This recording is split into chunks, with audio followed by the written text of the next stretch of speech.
Hello everyone, this is Bhargav Bhardwaj. ये है class 11th की बिजनेस स्टडीज चैप्टर नंबर 3 जो हम आज शुरू कर रहे हैं। दो पार्ट में चैप्टर को डिवाइड किया है। Public, private and global enterprises chapter का नाम है।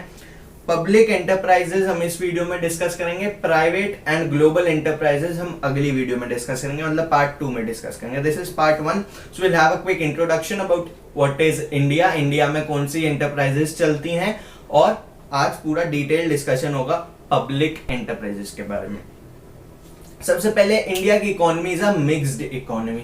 मिक्स्ड मतलब जहां पे public as well as private, मतलब government as well as individuals साथ में मिलके काम करते हैं, बेसिकली बिजनेस करते हैं, इकोनॉमी को रन करते हैं, उसको कहते हैं मिक्स्ड इकोनॉमी। तो India is a mixed economy, ठीक है। तो जब मिक्स्ड इकोनॉमी की बात आती है तो बात आती है कि फिर पब्लिक मतलब गवर्नमेंट एंटरप्राइजेस क्या होती हैं, प्राइवेट एंटरप्राइजेस क्या होती हैं।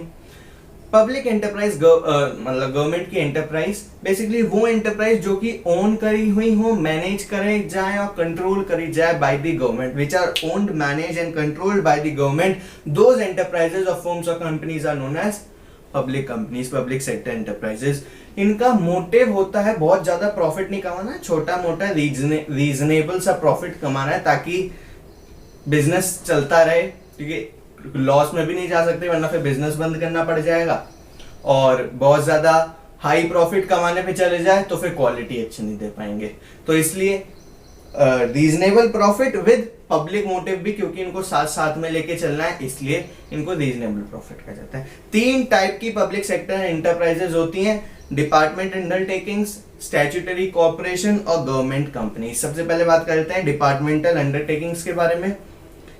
ये सबसे ओल्डेस्ट, सबसे पुरानी और सबसे traditional, the most traditional form of organization है।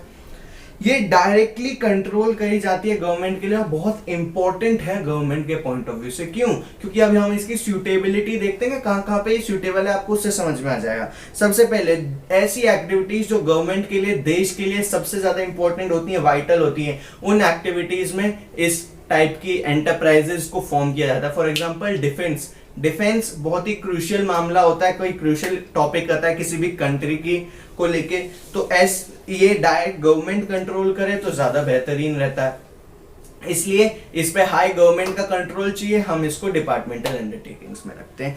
एक्टिविटी, ऐसी एक्टिविटी का काम करना जरूरी हो जाए जो पब्लिक वेलफेयर के लिए जरूरी है। ऐसी एक्टिविटी को काम करना है, ऐसी एक्टिविटी को कंडक्ट करना है जो पब्लिक के लिए, पब्लिक वेलफेयर के लिए जरूरी है।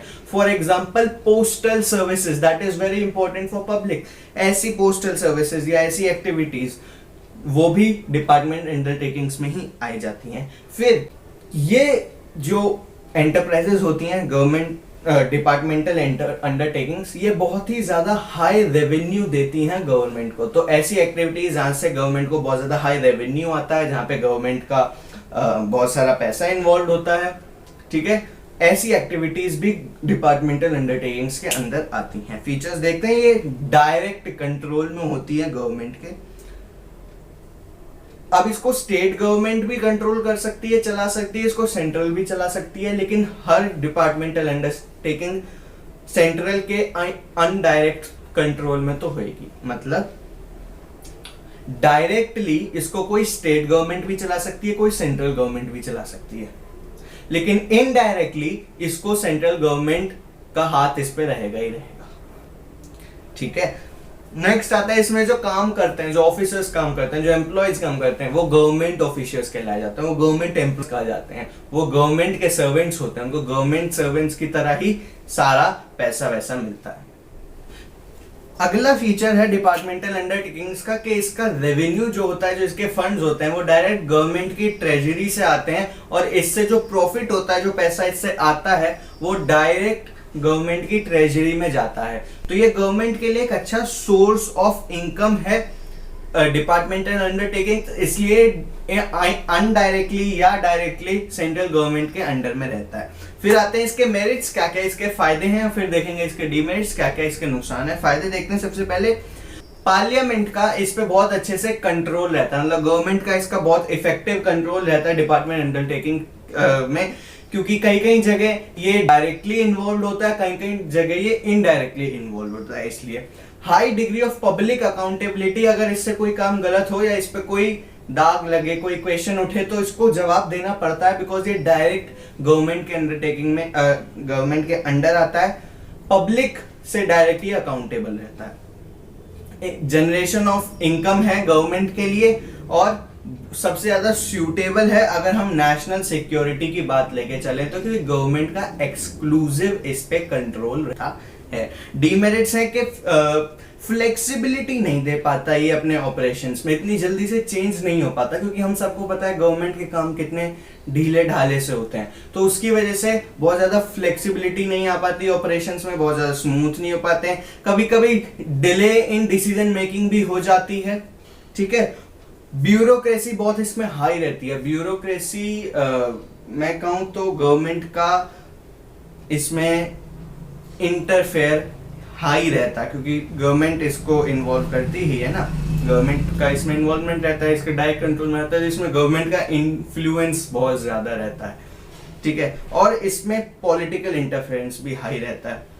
रिस्की वेंचर्स लेने से ये लोग थोड़ा सा डरते हैं, ये एंटरप्राइज ज्यादा रिस्की वेंचर नहीं लेती, क्योंकि गवर्नमेंट डज नॉट, वो गवर्नमेंट कोई बिजनेसमैन तो है नहीं ना जो वो रिस्क कैलकुलेट करके फिर आगे की फ्यूचर को प्रिडिक्ट करे और फिर पॉसिबिलिटीज निकाले, ये करे वो करे। तो गवर्नमेंट इसको वैसे भी डिपार्टमेंटल अंडरटेकिंग्स को उनको बहुत ज्यादा बिजनेस लाइन के ऊपर नहीं चलाना होता, इसलिए ये लोग बहुत ज्यादा रिस्की वेंचर्स लेने से थोड़ा सा पीछे रहते हैं, थोड़ा सा बैक फुट पे रहते हैं। फिर इसमें रेड टैपिज्म बहुत होता है। ठीक है, red tapism can be said equal to bureaucracy. Next आता है स्टैट्यूटरी कॉर्पोरेशन। ये second type of public sector undertaking है। इसको पार्लियामेंट में एक स्पेसिफिक एक्ट, एक नए एक्ट के अंदर इसको बनाया गया, इसको स्टैब्लिश किया जाता है। वहां बहुत ज्यादा सूटेबल रहता है जहां पे हाई कैपिटल इन्वॉल्वमेंट रहे, जहां पे बहुत ज्यादा पैसे की जरूरत होती है, पैसे लगाने की जरूरत होती है, कैपिटल लगाने की जरूरत होती है, उस फील्ड में बहुत ज्यादा ये बेनिफिशियल रहता है, सूटेबल रहता है। अगर बिजनेस को थोड़ा बहुत प्रॉफिट की लाइन में लेके जाना है, अगर एंटरप्राइजेस को थोड़ा बिजनेस की तरह रन करना है, उसमें भी बहुत ज्यादा हेल्पफुल रहता है। पब्लिक इंटरेस्ट को ये लोग डायरेक्टली कंसीडर किए जाते हैं, इसमें पब्लिक इंटरेस्ट का भी ख्याल रखा जाता है।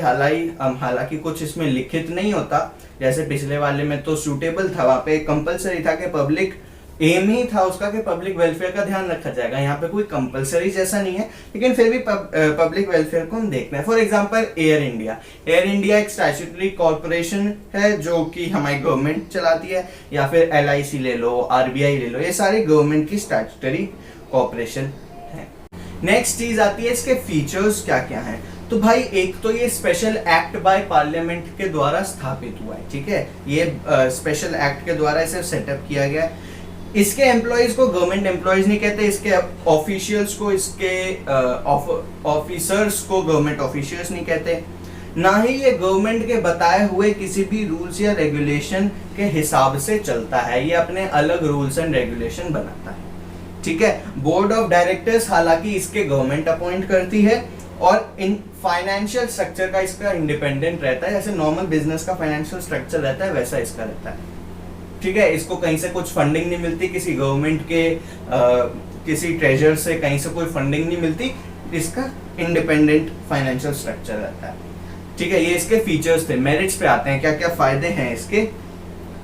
गवर्नमेंट के फालतू के दखलंदाजी से दूर रहता है, क्योंकि गवर्नमेंट के डायरेक्ट कंट्रोल में नहीं है ना, एक नए एक्ट की तरह इसको पूरा बिजनेस लाइन पे रन करने के लिए बना है, बहुत ज्यादा इसमें गवर्नमेंट इंक्लूड नहीं करती।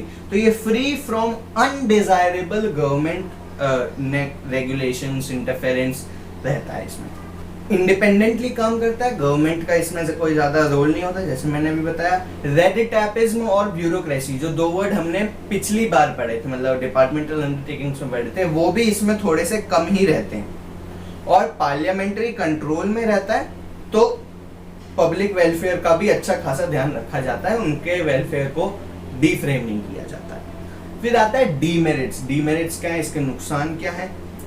बहुत सारे रूल्स एंड रेगुलेशंस बनाए गए हैं इस एक्ट में, इससे लेके बहुत सारे रूल्स एंड रेगुलेशंस बनाए गए हैं, तो इसको बहुत सारे रूल्स रेगुलेशन फॉलो करने पड़ते हैं। ठीक है, फिर करप्शन इसमें होता है। क्यों? क्योंकि पब्लिक में डीलिंग हो रही है। जहां भी कोई भी गवर्नमेंट इंस्टीट्यूशन या कोई भी अगर पब्लिक के साथ डील कर रहा है तो वहां पे ऑब्वियसली बात है करप्शन भी रहेगी, पब्लिक को लूटा भी जाएगा।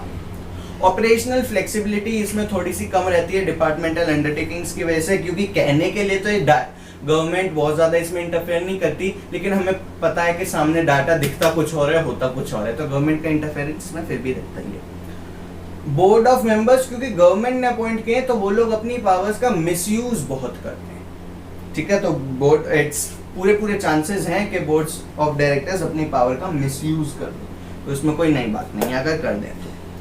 थर्ड और लास्ट पब्लिक सेक्टर अंडरटेकिंग आती है गवर्नमेंट कंपनी। ये वो कंपनीज होती हैं जहां पे गवर्नमेंट का कम से कम 51% स्टेक हो, मतलब टोटल शेयर होल्डर्स में से 51% का शेयर होल्डर गवर्नमेंट होनी चाहिए। जिस कंपनी में ऐसा होता है उस कंपनी को गवर्नमेंट कंपनी कहते हैं। बाल बहुत बड़े हो रहे हैं लॉकडाउन की वजह से। जो शेयर्स परचेज किए जाते हैं, क्योंकि वो गवर्नमेंट के शेयर्स होंगे तो वो प्रेसिडेंट के नाम पे लिए जाते हैं। President of India want to purchase the shares, okay. हालांकि प्रेसिडेंट का कोई लेना देना होता नहीं है, चलाते गवर्नमेंट ही है, गवर्नमेंट ऑफिशियल्स ही है, बट प्रेसिडेंट का नाम आता है बस सामने। सूटेबिलिटी रहती है जहां पे इसको एक्सट्रीमली बिजनेस लाइन पे चलाना है, बिल्कुल बिजनेस की तरह अगर किसी को रन करना है ना गवर्नमेंट सेक्टर एंटरप्राइज, तब ये गवर्नमेंट कंपनी बना सकता है। अगली सूटेबिलिटी इसकी रहती है कि प्राइवेट सेक्टर से मस्त कंपटीशन बना रहता है। प्राइवेट सेक्टर से मस्त कंपटीशन बना रहता है क्योंकि बिजनेस लाइन पे चलती है, और प्राइवेट सेक्टर के भी सारा बिजनेस लाइन पे ही चलता है, इंडिविजुअल्स।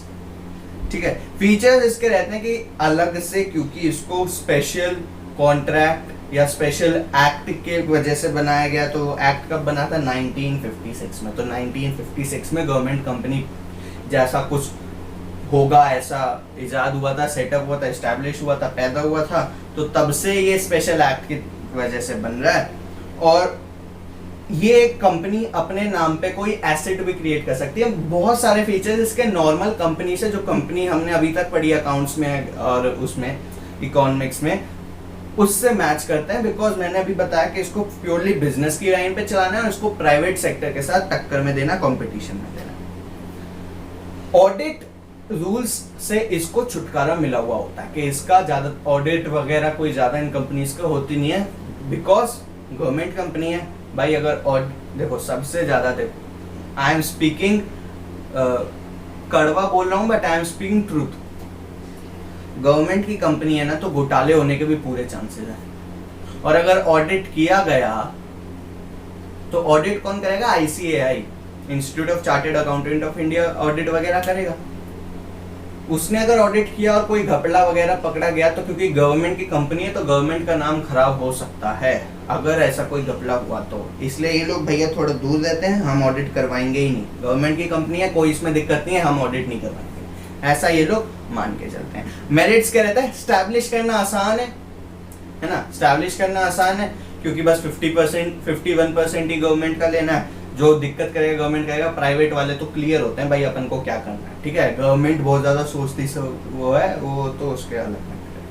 सेपरेट लीगल एंटिटी होती है, ये पॉइंट हमें तभी क्लियर हो गया था जब मैंने कही थी कि अपने नाम पे एसेट होल्ड कर सकता है। अगर आपने प्रिंसिपल्स, कन्वेंशंस और कॉन्सेप्ट्स पढ़े हों अकाउंटिंग के, जो क्लास 11th में, मतलब आपकी ही क्लास में पहले अकाउंट्स में करवाए गए हैं, उसमें आ जाता है भाई अगर आपकी सेपरेट लीगल एंटिटी है, मतलब आपकी कंपनी एक आर्टिफिशियल पर्सन की तरह काम करेगी, तब आप अपनी कंपनी के नाम पे कोई भी एसेट होल्ड कर सकते हो। एसेट मतलब कोई लैंड, कोई प्रॉपर्टी, कोई मशीनरी होल्ड कर सकते हो। ठीक है, तो it has a separate legal entity, maximum autonomy, पूरी छूट इसको मिली हुई है, जैसे चाहे वैसे चलाओ, जैसे मन करे वैसे इसको दौड़ाओ, बिजनेस लाइन पर दौड़ाओ। पब्लिक का वेलफेयर का इसमें कुछ ज्यादा देख रेख होती नहीं है क्योंकि इसको ज्यादा बिजनेस पे रन करना, तो प्रॉफिट से ये लोग ज्यादा डील करते हैं। ठीक है, गवर्नमेंट का इंटरफेरेंस वेरी कम, जब आधे ऑलमोस्ट हाफ पर ही गवर्नमेंट का स्टेक है, या 51% ही गवर्नमेंट का स्टेक है, तो गवर्नमेंट क्या ज्यादा दखल अंदाजी करेगी। डीमेरिट्स पे आते हैं। डीमेरिट्स क्या है? डीमेरिट्स है कि क्योंकि गवर्नमेंट एक बड़ा शेयर होल्डर है, कोई भी डिसीजन लेना होता है उसमें मेजॉरिटी चाहिए, है ना, तो क्योंकि गवर्नमेंट ही अकेली इसमें मेजॉरिटी में है, अगर बाकी के 49% के शेयर्स वाले अगर मना भी कर रहे हैं और गवर्नमेंट किसी डिसीजन के लिए हाँ पे खड़ी है, तो वो डिसीजन हाँ ही होएगा, क्योंकि majority of the state government के पास है। तो इसकी वजह से जो प्रोविजन बनाया गया था, मतलब क्योंकि हमने ऊपर पढ़ा ना कि गवर्नमेंट ज्यादा रिस्क नहीं लेती, बहुत ज्यादा प्रॉफिट के हिसाब से नहीं देखती, वो पब्लिक वेलफेयर के लिए देखती है, तो इस वजह से इसका बिजनेस लाइन पे रन करना और प्राइवेट सेक्टर के साथ कंपटीशन करना, ये मोटिव काफी हद तक पूरे नहीं हो पाते, मतलब पूरे हो जाते हैं बट मैं कह रहा हूँ काफी हद तक नहीं हो पाते। डायरेक्टली अकाउंटेबल नहीं है भाई, आप इनसे डायरेक्टली कोई सवाल नहीं पूछ सकते, डायरेक्टली कोई हक नहीं है, आपको तो हक है क्वेश्चन उठाने का, बट इनको कोई लाइबिलिटी, कोई बाउंडेशन नहीं है कि तुम्हें जवाब देना ही देना है। Directly they are not at all liable, क्योंकि गवर्नमेंट ही मेजर शेयर होल्डर है, इसलिए जो इसका मेन पर्पस था, जैसे कि मैंने अभी डिस्कस किया, वो पूरी तरीके से इररिलेवेंट हो जाता है, पूरी तरीके से खत्म हो जाता है, डिफीट हो जाता है। तो ये थे डीमेरिट्स गवर्नमेंट कंपनी का। तो यहाँ पे पब्लिक सेक्टर एंटरप्राइजेस खत्म होता है, प्राइवेट सेक्टर और ग्लोबल सेक्टर पार्ट 2 में आएगा। टिल नाउ अगर कोई दिक्कत है तो वीडियो को पीछे जाके दोबारा से देख लो, मैंने पूरा समझा। फिर भी नहीं समझ में आ रहा तो आपको पता है क्या करना है, नीचे कमेंट बॉक्स में डालना है, जो भी डाउट है मैं सारे कमेंट्स रीड करता हूँ, सबको पर्सनली आंसर करता हूँ। Another thing, subscribe this channel, हालांकि कहने की जरूरत नहीं है, अगर आप वीडियो में इतनी एंड तक आए हो तो आपको ऑब्वियसली वीडियो अच्छी ही लगी होगी, और अगर आपको वीडियो अच्छी लगी है तो आपको चैनल को सब्सक्राइब भी कर ही देना चाहिए। अभी तक क्यों रुके हो, नीचे लाल कलर का सब्सक्राइब का बटन है, सब्सक्राइब का बटन दबा दो, आगे बेल आइकन आएगा वो भी हिट कर देना, ताकि वीडियो सबसे पहले आप तक पहुंच जाए। क्यों आप तक वीडियो पहुंचनी जरूरी है, क्योंकि मैं कहता हूँ the key to unlock your success, ये हमारी टैगलाइन है कि this is the key to unlock your success. तो अगर आपको अपनी सक्सेस का ताला खोलना तो आपको चाबी चाहिए, और हर वीडियो में कोई ना कोई चाबी तो है जो आपके चैप्टर के कोई ना कोई डाउट तो सॉल्व कर ही रही है ना। हर वीडियो आपका कोई ना कोई डाउट तो सॉल्व कर ही रही है, और जैसे जैसे आपका एक डाउट सॉल्व होता जा रहा है, वैसे वैसे आप अपनी सक्सेस के, मतलब obviously gaining high marks should be your success criteria as of till now. तो आप अपनी सक्सेस के पास और पास बढ़ते जा रहे हो। चैनल को सब्सक्राइब करना है ताकि सक्सेस के एक कदम और आगे पहुंचे, ठीक है। That's all for today, and also yes, do not forget to follow me on Instagram है, क्या कह रहा हूँ, do not forget to follow me on Instagram. ID है भार्गव_भारद्वाज, और एल्स मैं नीचे इंस्टाग्राम पे दे दूंगा, इंस्टाग्राम की लिंक नीचे डाल दूंगा। And thank you very much for watching till this time, thank you.